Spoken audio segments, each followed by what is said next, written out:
믿으시죠? 네. 우리를 사랑하시는 하나님의 인도하심으로 오늘도 주일 예배를 드릴 수 있게 되어서 감사합니다. 네.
자리에 함께하여 주시옵소서. 찬양하세. 찬양하세. 찬양하세. 함께 소리 높여 찬양 드리세. 찬양하세. 찬양하세. 함께 소리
일어나라 빛을 발하라.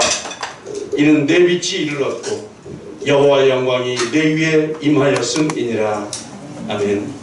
우리 지난 한 주간의 삶을 되돌아보시면서 알게 모르게 지은 우리의 모든 잘못들을 주님 앞에 내어놓는 고백의 기도 주님 앞에 드리시겠습니다.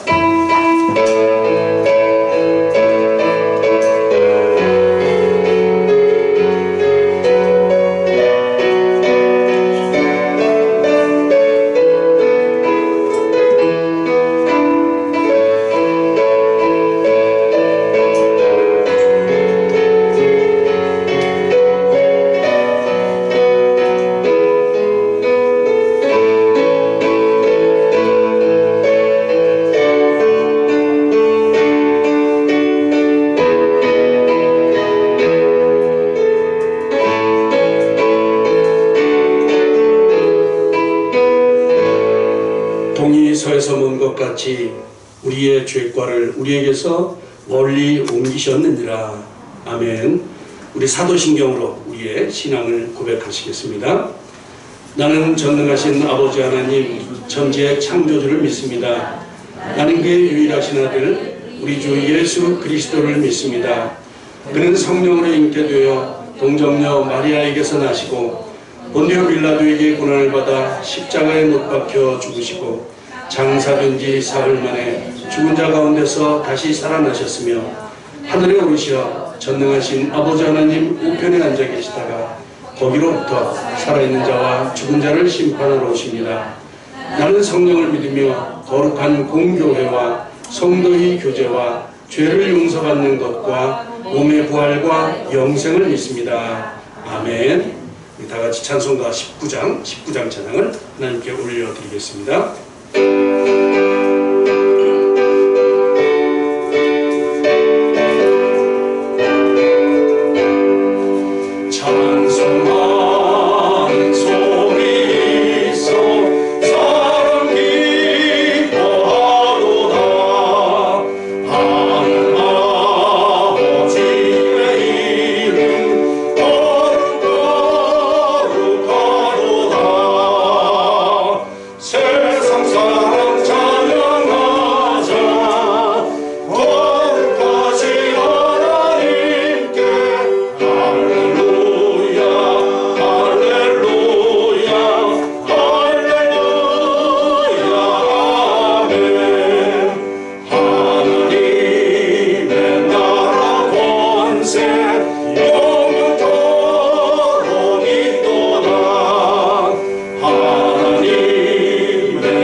기도하겠습니다. 박현실 장로님 기도 인도해 주십니다.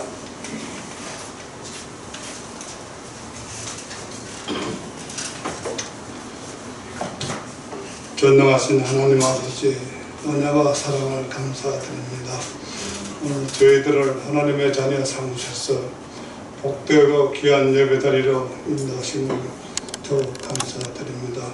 오늘 예배 가운데 겸손히 하나님의 은혜를 구합니다. 하나님의 말씀에 온하게 사는 삶을 지난 잘못을 용서해 주시고 때 모든 심령의 주님의 보혈로 은혜로 새로지고 정결케 되도록 역사하여 주옵소서. 이 시간 하늘빛 교회를 위하여 기도드립니다. 주님의 뜻이 있어 이곳에 7년 전에 이 재단을 세우시고 지금까지 지켜주시며 인도하신 주님께 감사드립니다. 바라옵기는 우리 교회가 이 지역에서 노예 방주와 같이 구원의 역할을 잘 감당하게 하시고 어둡고 험한 세상을 향하여 복음의 기쁜 소식, 참 생명의 말씀을 전하는 사명을 감당할 수 있게 하시며 누구나 하전받는 사랑의 공간이 되게 하소서. 슬픈 자에게 위로와 상처받은 자의 치유와 공부한 자의 안식이 주님의 선물이 주어지게 하시고 말씀의 빛으로 진리가 살아나 역사하는 교회가 되게 하옵소서. 22년도 각 가정에 어려움이 없게 하시고 저희들이 기도하고 소원하는 모든 일들이 허락을 받는 가정들이 되게 하옵시고 자녀들이 말씀 안에서 믿음의 대를 이어 주님을 섬기는 자녀들이 되게 하옵소서. 이 나라를 위하여 기도합니다. 3월 9일은 이 나라를 대통령을 선출하는 투표일입니다. 이 나라에 합당한 자가 선출이 되도록 우리 주님이 인도하여 주시며 하나님과 백성을 두려워하는 마음을 주시고 어떠한 상황에서도 책임감을 가지고 바르고 겸손하며 정직한 마음을 가진 자가 선출되어 이 나라가 바로 서며 어려움이 없게 하시고 이 백성이 주님을 섬기는 나라로 변화되어 우리 하나님이 이 나라를 축복해 주셔서 동안 나라가 될 수 있도록 인도하여 주옵소서. 장기간 코로나로 전 세계가 어려움을 당하고 있습니다. 우리의 힘으로 이 바이러스를 감당할 수 없습니다. 우리 모두가 회개할 때에 우리 주님의 긍휼히 여기사 주님의 생명의 빛으로 비춰주사 코로나가 종식이 되게 하여 주시고 이 땅의 모든 교회가 소망으로 다시 일어나 주님께 온전히 예배드리며 온전히 회복되는 역사가 있게 도와주옵소서. 어려움에도 해외 나가서 복음을 전하시는 선교사님들의 건강과 선교하는 모든 일들을 우리 주님이 함께 인도해 주셔서 방해되는 요소가 발생하지 않도록 도와주옵소서. 태국에 선교하시는 김정호 선교사님과 강원대 정동교회 김현동 선교사님에게 큰 능력을 허락해 주셔서 각 교회가 부흥하는 하나가 되게 도와주옵소서. 미얀마 아프간을 위하여 우리가 함께 기도하게 하시고 내전이 우리되는 에티오피아나 우루과이나 모든 나라들이 우리가 하나님께 기도하여 모든 일들이 하나님 뜻 가운데 이루어질 수 있도록 인도하여 주옵소서. 오늘 말씀을 선포하시는 주의 종에게 성령의 능력을 허락해 주시고 전하시는 말씀이 우리 모두에게 큰 은혜를 받으며 주님을 만나고 돌아가는 귀한 시간 되게 하여 주옵소서. 오늘 예배를 위하여 섬기며 헌신하는 손길들을 축복하여 주시고 가정에 주님의 놀라운 은혜가 임하게 도와주옵소서. 오늘 주시는 말씀을 간직하고 한 주간 삶을 승리하는 우리 모두가 되게 하옵소서.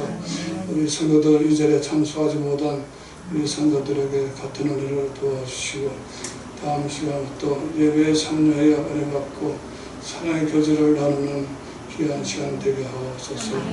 모든 것 감사드리며 예수 이름으로 기도드리옵나이다. 아멘.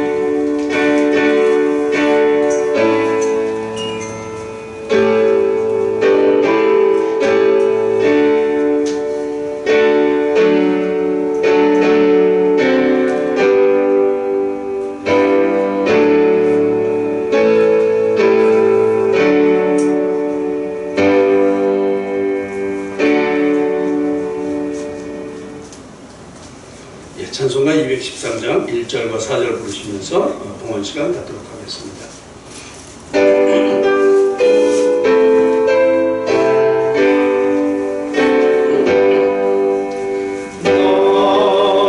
나의 생명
주님의 은혜로 지켜주셔서 감사합니다.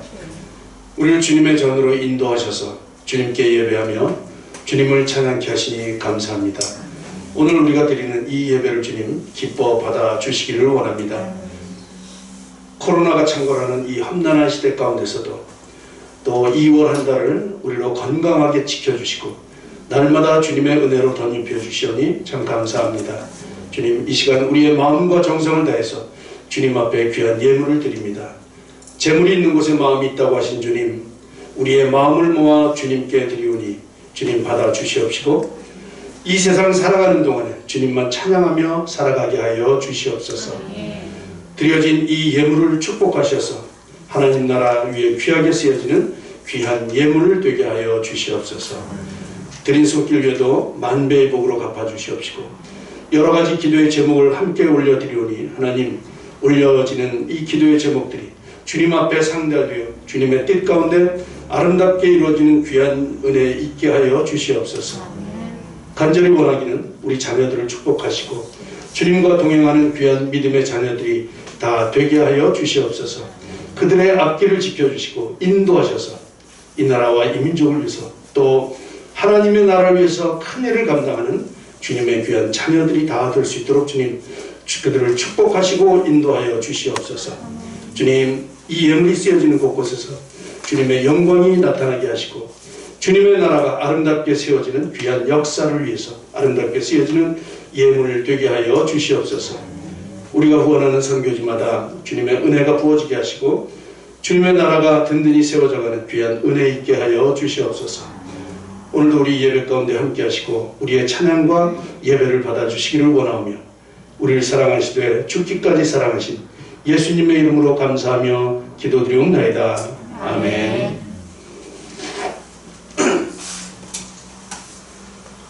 교회 소식 전하겠습니다. 예배 참석하신 모든 분들 주님의 이름으로 환영하며 축복합니다. 함께 예배할 수 있음에 감사를 드립니다. 이 코로나 확산세가 굉장히 심해지고 있습니다. 여러분 건강 조심하셔야 돼요. 이제 뭐 바로 옆에서 이 확진자가 막 생겨서 너무 걱정스러워요. 그렇죠? 예, 그래도 여러분 너무 걱정하지 마시기 바랍니다. 그 중증이 많이 없어졌다고 그래요. 그죠? 그래서 가볍게 지나가는 그런 증세들 때문에 조금 안심은 되는데 그래도 조심 많이 하시기 바랍니다. 그래서 오후 예배 시에는 4월달로 잠시 연기를 하겠습니다. 우리 다음 주는 태국의 김정우 선교사님께서 오셔서 말씀 전해 주십니다. 여러분 많이 참여해 주시기 바랍니다. 수요일에 시행하는 줌으로 만나는 기도에 여러분 많이 참여해 주시기 바랍니다. 아까 장로님 기도해 주셨지만 대통령 선거 3월 9일 날 다다음 주에 있죠. 우리나라를 위해서 기도 많이 해 주시기 바랍니다. 또 세계 곳곳에서 벌어지고 있는 전쟁과 또 대전으로 고통받는 그 나라들을 위해서 또 기도해 주시기 바랍니다. 뒤에 있는 우리 소요리 문답 한번 보겠습니다. 86문입니다. 문제가 예수 그리스도를 믿는 믿음은 무엇입니까? 믿음에 대해서 얘기하고 있어요. 믿음. 답이 뭐예요? 예수 그리스도를 믿는 믿음은 뭐냐 하면 곧 구원의 은혜다. 믿음은 구원이에요. 구원의 은혜예요. 그런데 복음으로 우리에게 계시한 바대로 이제 그 믿음을 구원을 소개하는 거죠. 구원을 얻기 위해서 우리가 오직 예수님만을 영접하고 의지하는 것, 이게 믿음이라는 거죠. 오직 예수님만, 다른 거 없습니다. 오직 예수님만을 영접하고 의지하는 것, 그게 바로 구원의 조건이다. 구원은 그렇게 받는 거다. 그것을 믿는 게 믿음이다. 이제 그런 얘기죠. 에베소서 2장 8절에 보니까 너희는 그 은혜에 의하여 믿음으로 말미암아 구원을 받았다. 믿음으로 말미암아 구원을 받았다. 그렇게 말씀하십니다. 이것이 너희에게서 난 것이 아니고 너희의 의로 이루어진 게 아니고 하나님의 선물이라는 것이죠. 우리는 하나님의 선물을 받고 있는 사람이에요. 그죠? 내가 열심히 잘했더니 그래서 나에게 줬다. 이런 게 아니고 우리는 아무리 잘해도 죄인일 수밖에 없어요. 그죠? 이게 하나님의 선물이라는 것이죠. 맨 밑에 있는 갈라디아서 2장 16절 봐도 사람이 의롭게 되는 것은 율법의 행위로 말미암음이 아니요 우리가 잘 지켜서 되는 게 아니고 의롭게 되는 것은 오직 예수 그리스도를 믿음으로 말미암는 줄 안다. 예수님을 믿음으로 의롭게 된다. 이게 구원이라고 하는 거예요. 그죠? 구원은 오직 예수님을 믿는 그 믿음, 그것만이 우리의 구원이 되는 줄 믿습니다. 이것이 믿음이라는 거예요. 그죠? 우리 마음속에 잘 새기시기를 바랍니다. 말씀을 보도록 하겠습니다. 오늘 말씀은 누가복음 5장 27절로 32절의 말씀입니다. 누가복음 5장 27절로 32절의 말씀입니다. 제가 마스크를 좀 벗겠습니다. 우리 한 절씩 교독하시겠습니다. 제가 27절을 합니다.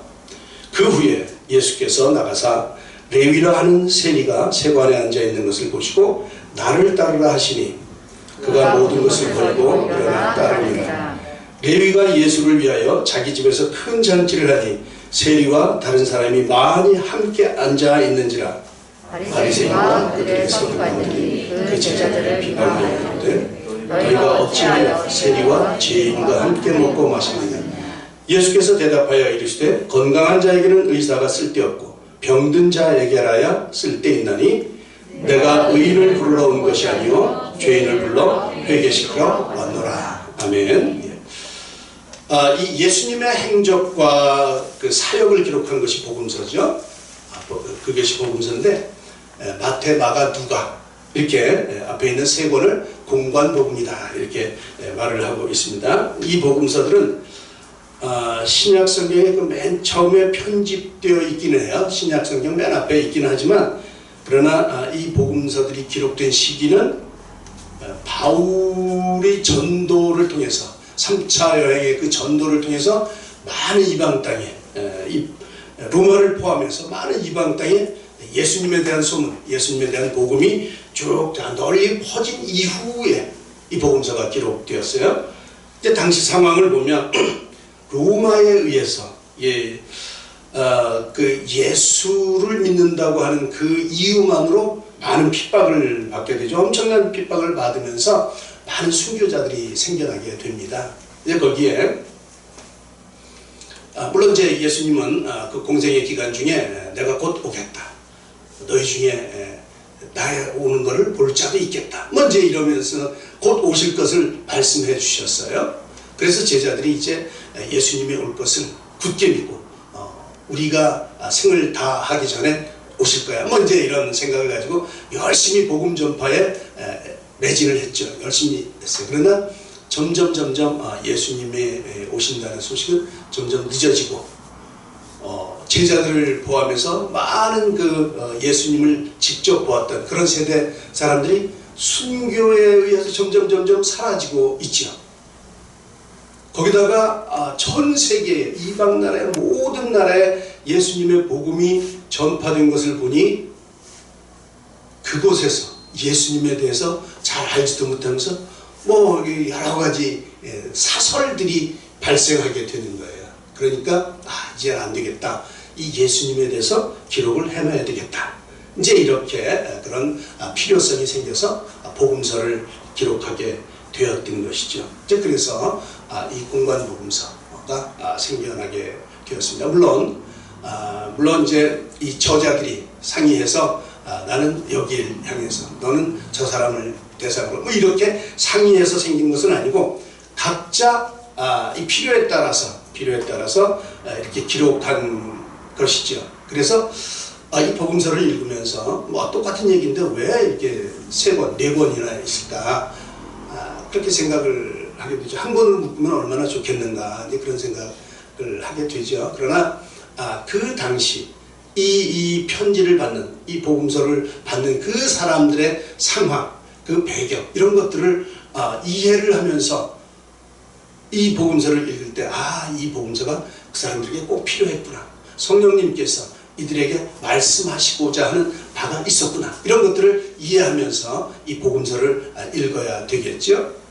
그래서 배경이나 또 그 당시의 문화나 이런 것들을 좀 아는 것이 이 복음서를 읽는데 많은 도움이 됩니다. 이제 오늘 본문인 누가복음은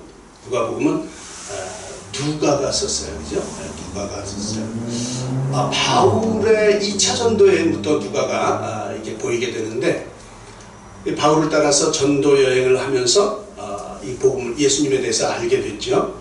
이제 그런 누가가 이 바울을 통해서 예수님을 듣긴 들었는데 정말 그런 분이 있는가?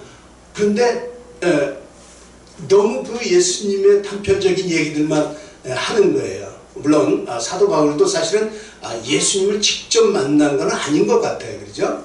그래서 나중에 이제 예수님을 핍박하다가, 예수 믿는 사람들을 핍박하다가 빛을 통해서 예수님의 음성을 듣는, 그래서 나는 예수님의 제자, 이제 그런 확신을 갖게 된 사람이 바울 아닙니까? 그러니까 예수님에 대해서 모든 것을 다 알 수가 없었던 것이죠. 좀 궁금했어요. 이 누가는 참 그런 점이 궁금했어요. 근데 그렇게 생각하던 차에 사도 바울이 감옥에 갇히게 되죠. 유대 사람들한테 붙잡혀서 감옥에 갇히는 한 3년 동안 가이사라 감옥에 갇혔고, 그리고 2년 정도를 로마 감옥에 갇힌, 그 충분한 기간이 있었죠. 그때 이제 바울을 따라다니던 누가는 이 바울 선생님도 감옥에 갇히셔서 자유롭지 못하니 이제 내가 예수님에 대해서 한번 좀 알아보리라, 이렇게 이제 생각을 하고 예수님에 대해서 알아보기 시작했던 거예요. 그래서 누가복음 1장 2절을 보면 그렇게 되어 있죠. 처음부터 목격자와 말씀에 일꾼된 자들, 그 사람들 이제 제자들, 선지자들, 이런 분들이죠. 많이 봤던 사람들인데, 그들이 전해준 그대로 내력을 저수리하려고 붓을 든 사람이 많았다, 이렇게 기록을 하고 있어요. 이런 걸로 보아서 그 당시 이미 다른 복음서, 마가복음이니 마태복음이니 이런 게 이미 기록되어 있었던 것으로 생각이 됩니다. 이미 있었어요. 그러나 누가는 그 예수님의 사역들, 부분적인 사역들만 가지고는 좀 부족했던 거예요. 정말 궁금한 거예요. 그래서 이 모든 일을 근원부터, 처음부터 그냥 자세히, 아주 세밀하게, 그리고 잘 모르겠는 것은 짐작되면서 미루어 보면서, 그래서 이 복음서를 써내려 가기로 결심하고 그렇게 조사를 다 했죠. 그래서 그의 노력으로 인해서 예수님의 그 잉태 당시, 수태 당시, 그때 상황, 그리고 세례 요한이 수태할 그 당시, 그래서 마리아가 그 수태한 요한의 어머니 엘리사벳한테 가니까 그 안에 복중에서 애가 뛰어놀고 이런 것들이 알 수가 없죠. 가서 직접 들어보기 전에는 알 수가 없죠.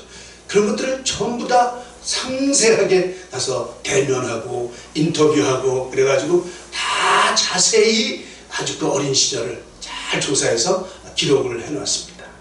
이제 그래서 이 누가의 덕분으로 예수님이 그렇게 태어나셨구나, 또 어린 시절을 이렇게 보내셨구나, 이런 것들을 잘 알게 됐죠. 그러니까 다른 복음서에서는 알 수 없었던 그런 내용들을 우리가 많이 접하게 됩니다.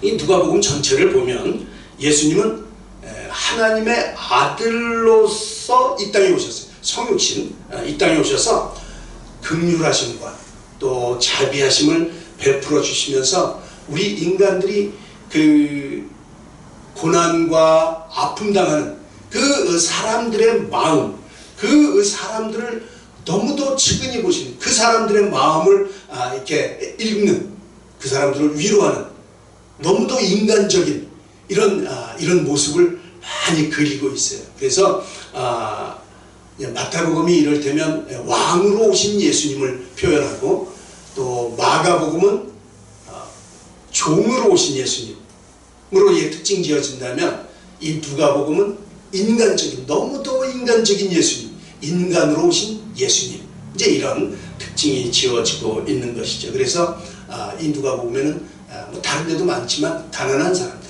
병든 사람들, 또 뭐 고아와 과부, 이런 소외된 사람들에게 치근한 마음, 자비스러운 마음, 이런 무궁한 관심을 갖는 이 예수님의 그런 인간적인 모습들을 많이 볼 수가 있습니다.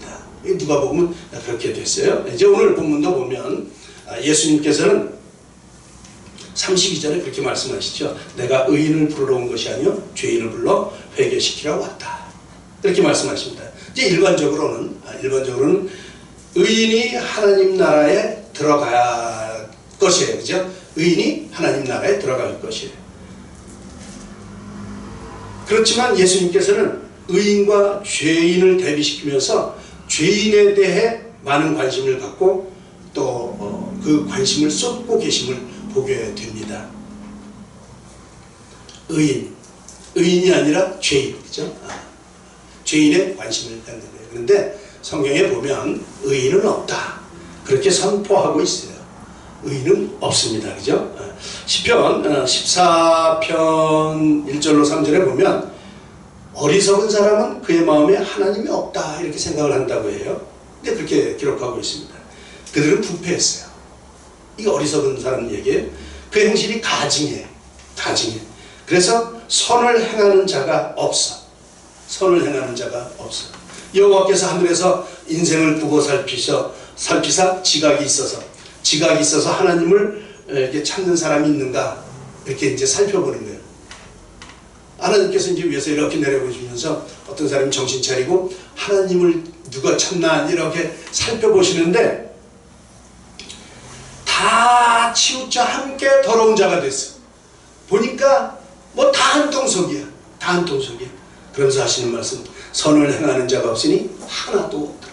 하나님께서 이렇게 보니까 선을 행하는 사람이 아무도 없는 거예요. 아무도. 이게 이제 시편이에요. 그죠? 로마서 3장 10절은 아주 분명하게 선언하죠. 로마서 3장. 기록된 바 의인은 없나니 하나도 없다. 예수님께서 의인을 찾으러 오셨다면 이 세상에서 발견할 수가 없는 거예요. 그죠? 의인 뭐 어떻게 할 수가 없어요. 깨닫는 자도 없고 하나님을 찾는 자도 없어요. 우리 그런 사람들이에요. 다 치우쳐 함께 무익하게 됐어요. 다 한통속이에요. 다 무익해요. 선을 행하는 자는 없나니 하나도 없도다. 하나도 없어요. 의인은 한 사람도 없다는 것이 성경의 선언입니다. 근데 오늘 본문을 보면 의인을 부르러 온 것이 아니다, 죄인을 부르러 왔다, 이렇게 말씀하십니다. 그러니까 위에서 살펴본 것처럼 이 세상에 의인은 없습니다. 그러니 의인을 부를 수도 없지요. 의인을 부를 수가 없어요. 예수님이 물으셔서 내가 의인을 이렇게 부르러 온 것이 아니다, 의인이 있는 것처럼 그렇게 말씀하셨을까? 아니에요. 그죠? 예수님이 말씀하시는 의인은 의인인 척하는 사람들, 그 사람들을 일컬어 말씀하시는 거죠. 바로 그 당시에 철저하게 율법을 지키고 한치의 오차도 없이 모든 계명을 지켰다고 자부하는 그들, 바리새인과 서기관들.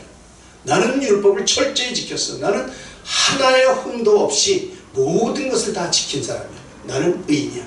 라고 말하는 그들을 지칭하는 거죠. 이 세상에 의인은 없다고 선언하신 주님께서 의인과 죄인을 언급하시는데, 그러면서 의인을 부르러 왔다 이렇게 말씀하지 않고 죄인을 부르러 왔다 이렇게 말씀하십니다. 주님의 계명을 철저히 지키면 천국에 가는 것 아닙니까? 이렇게 생각했던 사람들이에요. 그렇죠? 네. 여러분은 어떠십니까? 여러분들은 의인이십니까? 우린 그것도 철저히 지키지 못해서 이래저래 우리는 죄인들이에요. 그죠? 이게 얼마나 은혜인지 몰라요. 예수님께서 책망하시는 그 의인들, 그들 진짜 의인이 아닌 것이죠. 스스로 의롭다고 생각하는 사람들인 거예요. 스스로 의롭다고 생각하는 사람. 그러니까 가짜 의인들이죠. 겉모양은 의인 같으나 실상은 의인이 아닌 사람들. 꾸미기는 의인같이 꾸미려고 애를 써요. 그러나 그들의 속마음, 진짜 마음은 의인이 없습니다. 그런가요? 여러분 동의하십니까? 이런 사람들, 내가 의인이라고 생각하는 사람들은 예수님이 필요가 없어요. 예수님한테 가면 나는 죄인이라는 것을 만천하에 드러내는 것이 되기 때문에 안 하죠. 그렇죠? 나는 필요 없어. 그렇죠? 나는 법 없이도 사는 사람이야. 나는 다 필요 없어. 나는 깨끗하게 산 사람이야. 이런 사람들이 말이죠. 예수님의 구원의 손길 거부하고 예수님의 부르심을 외면하는 사람들이 바로 이런 의인이라고 가장하는 사람들이라는 것입니다. 아니, 어찌 보면 이 사람들은 가장하는 것 아니에요. 정말 그렇다고 생각하는 것이겠죠. 정말 그렇다고. 그렇죠? 실제는 죄인인데 자기가 죄인이라는 사실을 모르고 자기는 의인이라고 하는 그런 생각 속에 빠져 사는 사람들, 여러분 한번 잘 생각해 보시기 바랍니다. 우리 전에 옛날에 보면 이제 그런 거 많이 자랑들 합니다. 난 새벽기도 30년 동안 한 번도 안 빠졌어. 정말 대단하십니다. 당신은 의인이십니다. 이렇게 자랑할 수 없는 거죠. 그죠? 제가 교회를 5개를 줬습니다. 대단하십니다. 당신은 의인이십니다. 이렇게 자랑할 수도 없는 거예요. 그죠? 우리가 행했던 많은 것들을 가지고 자랑할 수가 없다는 것이죠. 그분들은 그렇게 자신을 자랑하고 자신을 내세우는 사람, 이 사람들 스스로 의인이라고 말하는 사람들인 것이죠. 예수님은 죄인을 부르러 오셨습니다. 죄인을 불러서 회개시키려 오셨다, 이렇게 말씀하고 있어요. 누가 죄인입니까? 죄인은 누굽니까? 자기가 하나님의 의에 미치지 못함을 아는 사람들, 그 사람들이 의인입니다. 의인인 것입니다. 죄인인 것입니다. 그 사람들 마치 우리처럼, 그렇죠? 우리 부족해요. 할 줄 아는 것도 없어요. 아는 것도 없어요. 돈도 많이 없어요. 헌금도 많이 못해요. 예배 잘 참석도 못해요. 온전한 예배 드리지도 못해요. 주님, 어찌합니까? 이거를 아는 사람들이 죄인인 것이에요. 이 사람들은 예수님의 구원의 부름에 쉽게 접근할 수가 있는 것이죠. 여러분, 우리가 죄인임을 스스로 깨닫는 것이 중요합니다. 중요해요. 예수님께서는 이런 사람들, 자신이 죄인이라고 느끼는 그 사람들을 불러서 구원의 반열에 들어가게 하도록 그 사람들을 부르신 것이죠. 그 사람들을 위해서 이 땅에 오셨다, 이렇게 말씀하고 있습니다. 오늘 본문에 보면 세리인 마태를 부르시는 장면이 기록되어 있어요. 누가복음에서는 레위라고 기록을 하고 있습니다. 레위는 이 히브리식 이름이에요. 마태는 헬라식 이름이고요. 그래서 우리는 마태로 익숙한데 레위 이름 잘 익숙치 않아요. 어쨌거나 레위인 마태 부르시는 장면. 마태는 세리로 살았죠. 세리로. 그래서 이 땅의 삶을 오로지 자기의 삶에만 이 초점을 맞추면서 그렇게 살았던 세리 마태에게 예수님께서 구원의 손길을 내미시고 하나님 나라의 복음을 전하면서 이 세리의 집에 들어가서 그들과 함께 잔치를 열어주시는 그런 모습을 보게 됩니다. 하나님 나라를 알지 못할 때 사람은 눈에 보이는 이 땅이 전부인 줄 알고 살아요. 그렇게 살 수밖에 없습니다. 그러나 주님께서는 부르심을 듣고 회개하는 자에게, 죄인임을 깨닫고 회개하는 자에게 하나님 나라를 선물로 주시죠. 잔치를 벌려주십니다. 이것이 은혜입니다. 주님은 27절에서 나를 따르라 이렇게 명령을 하십니다. 이에 레위는 즉시 모든 것을 버리고 주님을 따르지요. 이 시간 이러한 주님의 부르심, 그 부르심과 세리 레위의 응답하는 이 모습을 살펴봄으로써 주님의 제자들, 주님의 그 구원의 손길, 구원받은 자의 삶이 어떠해야 하는지를 우리 생각하면서 함께 은혜를 나누기를 원합니다. 먼저 우리가 기억해야 될 것은 자신이 죄인임을 인정하는 삶이 중요하다는 거예요. 자신이 죄인임을 인정하는 삶. 레위는 세리였어요. 세리. 그죠? 당시 세리의 삶은 죄인의 삶이었어요. 죄인의 삶이요.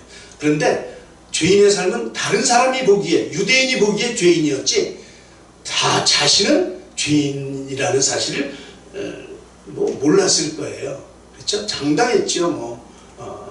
당당했을 거라고 생각이 됩니다. 그러니까 그 일을 여전히 하고 있죠.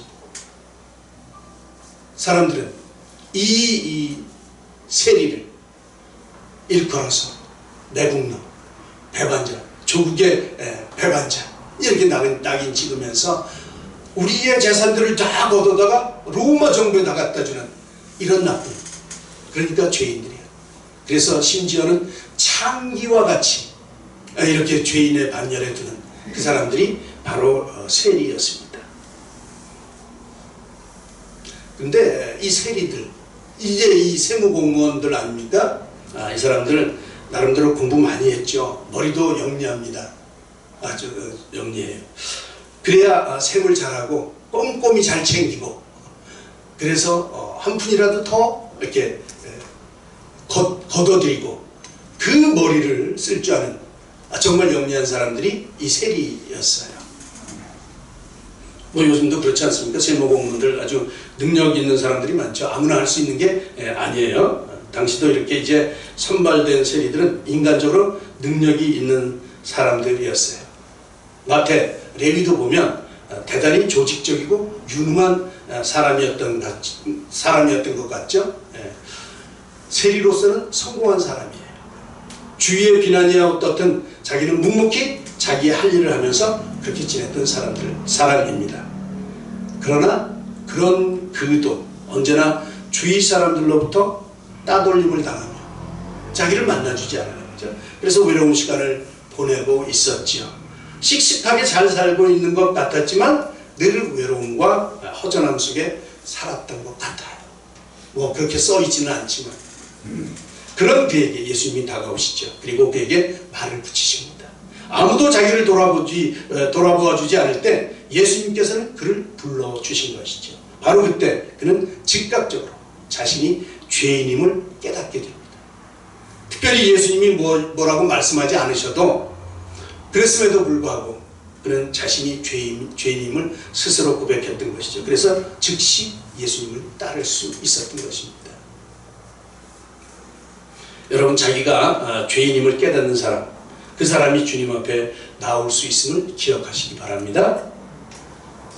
이 본문이 있는 그 앞에 1절부터 11절에 보면 베드로를 부르는 이제 그 장면이 기록이 되어 있습니다. 밤이 새도록 이 고기를 잡았는데 잡지를 못했어요. 그런 베드로에게 주님께서 다가가셔서 깊은 데로 가서 그물을 내리라 이렇게 말씀하실 때 고기 잡는 데는 내가 전공이지만 그러나 주님의 말씀에 순종해서 제가 그물을 내리겠습니다. 그리고는 가서 그물을 내렸는데 어마무시한 고기를 잡았죠. 이 상황에서 베드로의 고백, 이 고백은 어떤 고백이었을까요? 이런 고백입니다. 시몬 베드로가 이를 보고 예수의 무릎 아래 엎드려 이르되, 고기가 많이 잡혔어요. 말씀에 순종해서 했더니 그 상황에서 주여 나를 떠나소서, 나는 죄인이로소이다. 고기 많이 잡은 거하고 죄인하고 무슨 관계가 있어요? 즉각 자신의 상태를 직감으로 아는 거죠. 나는 죄인이라고 하는 거예요. 그분이 선지자, 그분이 메시아, 나를 알아보는 그분, 이 모든 것들을 할 수 있는 그분 앞에 나는 죄인이라고 하는 사실, 이걸 깨닫게 된 것이죠. 이 고백과 함께 예수님을 따르는 제자가 되었던 것입니다. 여러분, 죄인임을 아는 것이 중요합니다.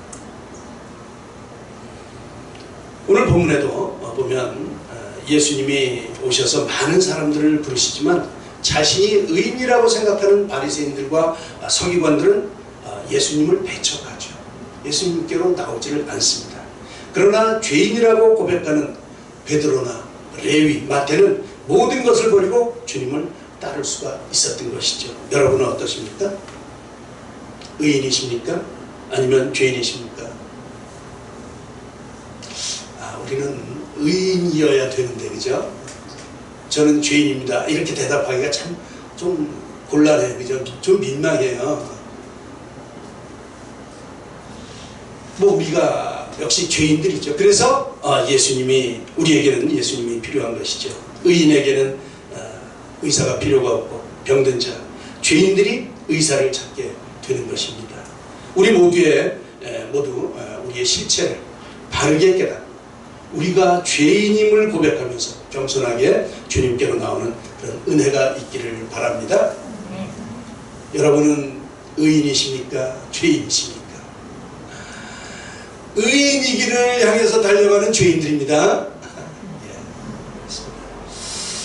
두 번째는 예수님의 부르심에 응답하는 겁니다. 마태 레위는 뼛속까지 죄인이었죠. 자기가 알아요. 예수님께서는 이런 레위를 보셨습니다. 사람들은 그 레위 마태를 보면 고개를 돌리고 돌아서 가요. 그러나 예수님은 그를 외면하지 않고 그를 찾아오셨습니다. 인간 이하의 삶을 살고 있다고 그를 정죄하지도 않으셨어요. 예수님께서는 그에게서 길 잃은 양의 모습을 보셨던 것이죠. 예수님께서는 영혼의 그 아픈 탄식과 호소를 들으셨어요. 예수님은 그를 보시고 말씀하시죠. 그 후에 예수께서 나가사 레위라 하는 세리가 세관에 앉아있는 것을 보시고 말씀하십니다. 나를 따르라. 한마디예요. 한마디. 나를 따르라. 예수님은 레위를 향해서 한마디 하십니다. 나를 따르라. 어떤 의미가 있을까요? 나를 따르라 하는 첫째는 목적을 전환하라는 거예요. 인생의 목적을 전환하라고 하는 하나님의 부르심 아니겠습니까? 전에는 세리 그 세관에 앉아 있었는데 이제는 거기에 안 앉아 있어요. 나를 따르는, 주님을 따르는. 이제까지는 레위는 물질을 쫓았고 세상 욕심을 쫓아 살았다고 한다면, 그래서 자기 자신의 유익과 행복을 쫓아서 살았다고 한다면, 이제는 그것들을 내려놓고 예수님을 쫓아 살라고 하는 그 예수님의 부르심인 것이죠. 삶의 방향을 바꾸는 것입니다. 이 중요해요. 그렇죠? 여러분은 어디를 향해서 가고 계십니까? 우리의 삶의 방향은 어디여야 합니까? 어떻게 방향을 잡고 가십니까? 사람은 진리의 길을 갈 때 참 평화와 행복을 찾을 수 있습니다. 이것이 맞는 길이야. 그렇게 느낄 때 행복한 것이죠. 비록 그 길이 좁은 길이고 때론 아픔이 있지만 진리의 길을 걸어갈 때 그 삶에 생명이 넘쳐나게 됩니다. 뭐 잠시의 유익과 욕심을 쫓아가는 그런 삶, 당장은 기쁨이 있을 수 있어요. 당장은 기쁨을 줄 수 있을지 모릅니다. 그러나 물질과 세상을 쫓아가는 삶은 결국 그 사람을 멸시받는 세리의 길로 가게 만드는 것이죠. 인간은 영원한 것을 사모하며 거룩한 일을 하도록 그렇게 지음받았어요. 하나님 앞에 그렇게 지음을 받은 것이죠. 영원한 것을 추구하면서 거룩한 일을 할 때 우리 인간은 참 만족과 기쁨을 찾을 수가 있는 것입니다. 우리 선교 가보면 그래요. 선교 현장 굉장히 힘들어요. 정말 밤에 너무 피곤해요. 종일 그냥 그 사역하고. 그럼에도 불구하고 저녁 때 얼마나 기쁜지 몰라요. 날 것 같죠. 일주일, 2주일 사역 그 기간 동안 너무 힘들어요. 씻지도 못하죠. 또 편안히 쉴 수도 없죠. 그래서 돌아올 때쯤 되면 매일매일 저녁에 다음부터 오지 말아야지 이런 결심을 넣으면서 돌아오죠. 돌아오면 그것이 또 생각이 나요. 왜 그럴까요? 거기에 기쁨이 있고 거기에 만족이 있기 때문에 그렇죠. 거룩한 일을 할 때, 하나님의 일을 할 때 우리 참 만족과 참 기쁨을 찾을 수가 있는 것이에요. 본문에 나오는 세리 레위는 참 능력이 많은 사람이요 가능성이 무한한 그런 사람이었습니다. 그러나 그는 방향을 잘못 잡아서 세관에 앉아 있었던 것이죠. 예수님께서는 세상과 물질을 쫓다가 절망하고 앉아있는 이 세리 레위를 부르셨습니다. 그가 인생의 목적을 예수님께로 돌리도록 방향을 전환하도록 그렇게 부르신 것이죠. 이 축복이 여러분 모두에게 임하시기를 바랍니다. 세상을 향해 살아갔다면 이제는 방향을 바꾸는 거예요. 누구를 향해서? 하나님을 향해서. 정말 참 진리와 정말 참 기쁨을 향해서 여러분 방향을 돌리시기를 바랍니다. 또 하나 의미, 나를 따르라고 하는 의미는 예수님의 제자로 부르시는 말씀이에요. 예수님의 제자로. 예수님께서는 레위가 예수님의 길을 따라 살아가는 그런 제자가 되기를 원하셨습니다. 하나님의 뜻을 섬기고 양무리를 섬기는 그런 영적인 목자가 되기를 원하셨던 것이죠. 정말 예수님의 제자가 되기를 원하셨어요. 그러나 현재 레위의 모습 어떻습니까? 그는 세리였어요.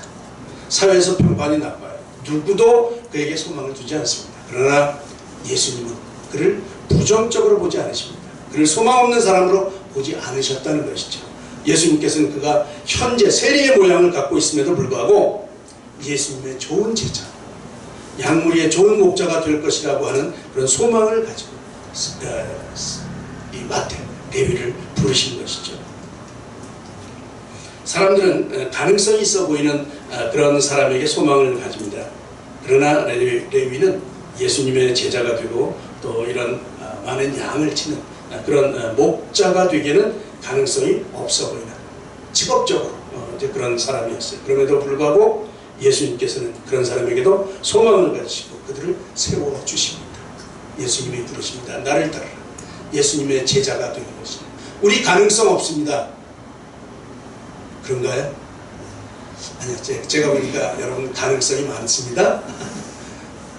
스스로 생각하기에 나는 부족해. 나는 뭐 별로 아는 것도 없고 할 것도 없고 하는 것도 없고 재주도 없고 가능성이 없어 보여요. 그러나 주님은 우리를 불러주시죠. 나를 따르라. 이 예수님의 부름에 여러분 대답할 수 있기를 바랍니다. 나를 따르라. 예수님을 마주친 이 레위의 그 모습. 예수님은 레위를 찾아오셨습니다. 그의 가능성을 가지고 방향을 전환해서 예수님의 제자가 되기를 위해서 불러주셨던 것이죠. 이 예수님을 만나는 저와 여러분 되시기 바랍니다. 세 번째는 레위의 반응이에요. 레위의 반응. 그렇죠? 이 레위의 이 부르심, 예수님의 부르심에 대한 응답. 그가 모든 것을 버리고 일어나 따르니라. 이것이 레위의 즉각적인 응답이었습니다. 모든 것을 버리고 일어나 쫓았어요. 모르겠습니다. 레위에게는 뭐 가진 재산이 별로 없었는지 모르겠어요. 생각하기는 버릴 수 없는 것들이 많이 있었을 것으로 생각이 됩니다. 뭐 제일 먼저 생각나는 게 그 직장 아니겠습니까? 그죠? 이게 높은 수입이 보장되는 그 세리직. 뭐 가만히 앉아 있어도 수입이 생기는 그 자리. 그죠? 세리는 바로 이런 그의 부요함을 보장해주는 그런 자리였습니다. 그러나 박찼죠. 버렸습니다. 그는 육신적으로 안락한 삶, 그 삶도 버렸습니다. 이 예수님을 따르면 좀 편안하고 안락해야 되는데 예수님을 따르기로 작정한 그 시간부터 우리에게 어려움, 또 불편함 이런 것들이 따라와요. 참 이상하죠? 그런데 그 안에서 기쁨을 맛보게 된다는 것이죠. 정말 아이러니가 아닐 수 없습니다. 레위는 그의 편안함을 버려왔습니다. 무엇보다 그는 이기적인 자기의 인생의 목적, 인생의 목표를 버렸어요. 이제는 주님을 따라가는 제자로 살기로 결심을 한 것이죠.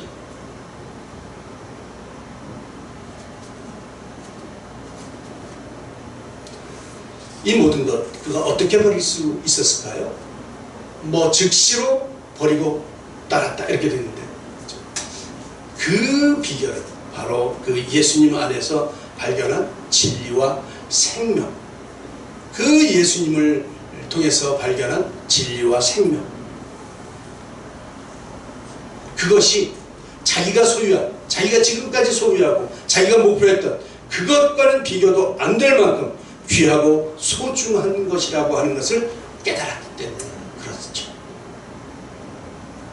그래서 그는 예수께서 나를 따르라고 하신 그 순간에 모든 것을 버리고 그를 쫓기로 결단했던 것입니다. 여러분, 어떤 게 더 중요합니까? 더 중요한 것을 따르게 되어 있어요. 내가 지금 가지고 있는 것, 내가 이 세상에서 이 생에서 지금 누리고 있는 것, 이루어 놓은 것, 그것과 예수님의 진리와 생명, 어느 것이 더 중요하냐, 이것이 문제입니다. 여러분, 좋은 것을 택하시기를 바랍니다. 예수님을 쫓기로 결단한 레위가 제일 먼저 한 일은 무엇입니까? 29절에 보니까 레위가 예수를 위해서 자기 집에서 큰 잔치를 벌였다. 거기에 세리 동료들과 또 다른 사람들이 많이 함께 앉았다. 잔치를 벌였어요. 세리와 많은 다른 사람들을 초청했죠. 여기에서 예수님을 쫓기로 결단한 그의 내면의 결심, 그 결심에 큰 변화가 있다 하는 것을 보게 됩니다. 그렇죠? 과거에 그는 이런 잔치한다는 것 생각할 수도 없었어요. 다 사람들이 안 왔죠. 또 베풀 수도 없었어요. 베풀 마음도 없었어요. 그는 물질을 위해서 모든 것을 희생한 사람이었어요. 물질을 위해서 뭐 동족도 나라도 영혼의 고귀함도 순결함도 다 포기했다. 그런 사람이었습니다. 그의 인생의 꿈도 양심의 평화도 다 버렸던 사람입니다. 그러나 예수님을 만나는 그는 예수님보다 더 귀한 것이 없음을 발견하게 된 것이죠. 과거에 그에게는 돈이 전부였어요. 그러나 이제 그에게는 예수님이 모든 것이 된 것입니다. 이제 그는 예수님을 위해서 과거에 그처럼 소중히 여기던 물질들을 아낌없이 희생하였습니다. 그의 인생 목적이 진정으로 변화된 것을 알 수가 있습니다. 여러분들의 인생에 가장 귀한 것 무엇입니까? 오늘 본문의 사건, 레위가 인생의 기쁨을 되찾은 것을 보여주지요. 정말 기뻤을 것입니다. 과거에 그가 물질을 위해서 살았을 때 그에겐 인생의 기쁨이 없었어요. 그러나 예수님을 만난 후 그의 심령의 기쁨이 강물처럼 흘러 넘치게 되었던 것이죠. 여러분들은 어떤 것을 선택하시겠습니까? 이 세상입니까? 예수님입니까? 이렇게 물으면 답은 뻔해요. 그죠? 답은 간단해요. 정말 쉽습니다. 예수님. 그래요. 참 대답 잘 하시죠? 삶에서 우리가 살면서 당하는 게 문제예요. 어떤 게 예수님을 따르는 삶인가?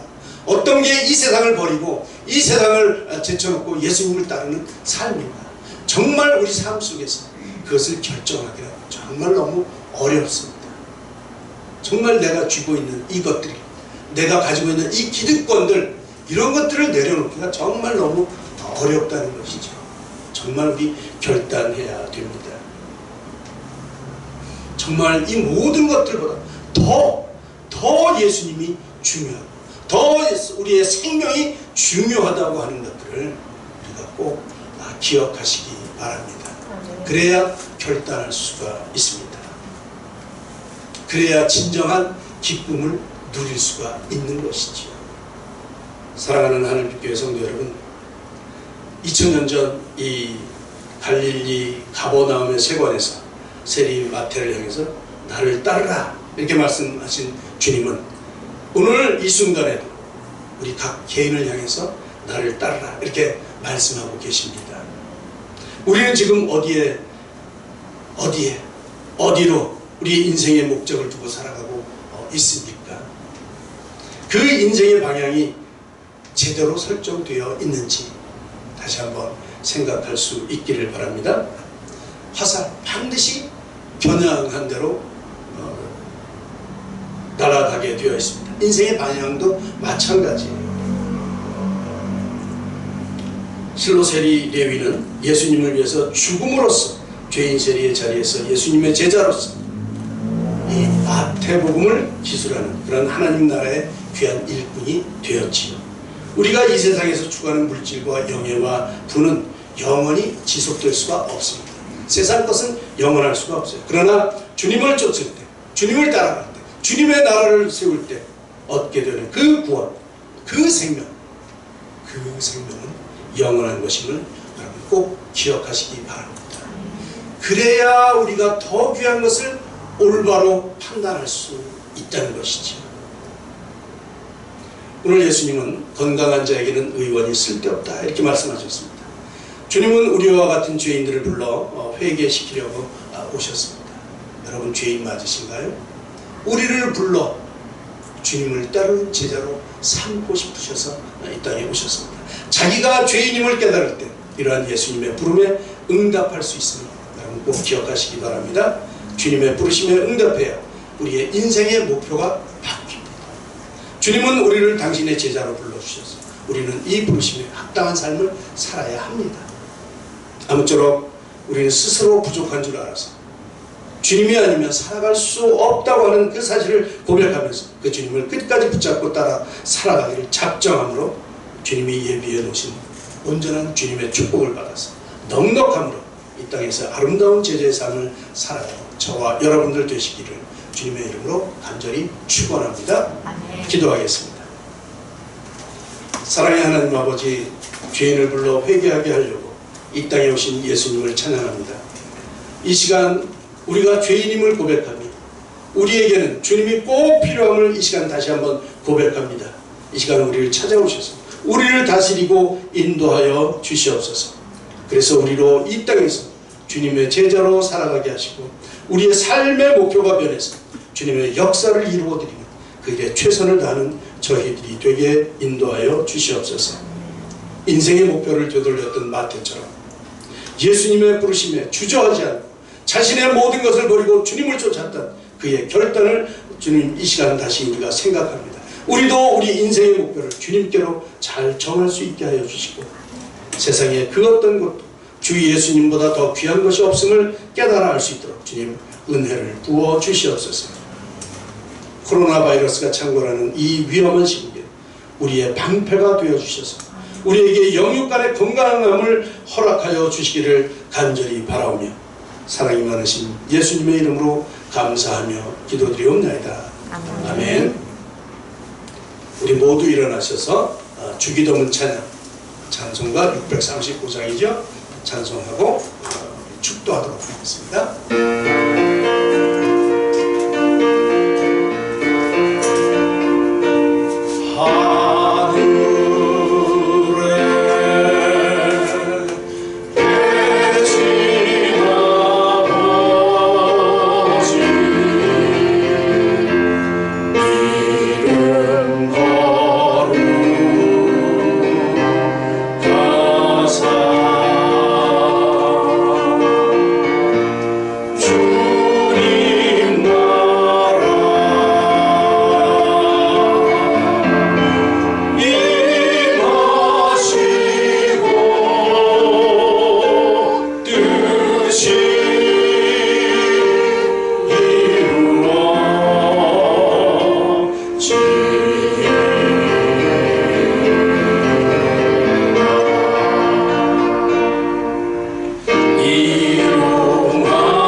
지금은 우리 주 예수 그리스도의 한없는 은혜와 하나님 아버지의 극진하신 사랑하심과 성령님의 교통하심과 위로하시는 역사가 우리가 죄인임을 깨닫고 온전히 주님 앞으로 나아가 회개하며 주님의 회복하시는 은혜를 간구하며 삶의 목표를 주님께로 향해서 주님의 기쁘시고 온전하신 뜻을 이루며 살기를 작정하며 삶의 터전으로 나가는 사랑하는 하늘빛교회 모든 성도님들 머리 위에 그들의 가정과 우리의 자녀들과 우리나라와 우리 민족 또 지금도 전 세계에서 복음 전파를 위해 힘쓰시고 애쓰시는 모든 선교사님들과 그들의 사역 위에 이제로부터 영원토록 함께 하시기를 간절히 축원하옵나이다.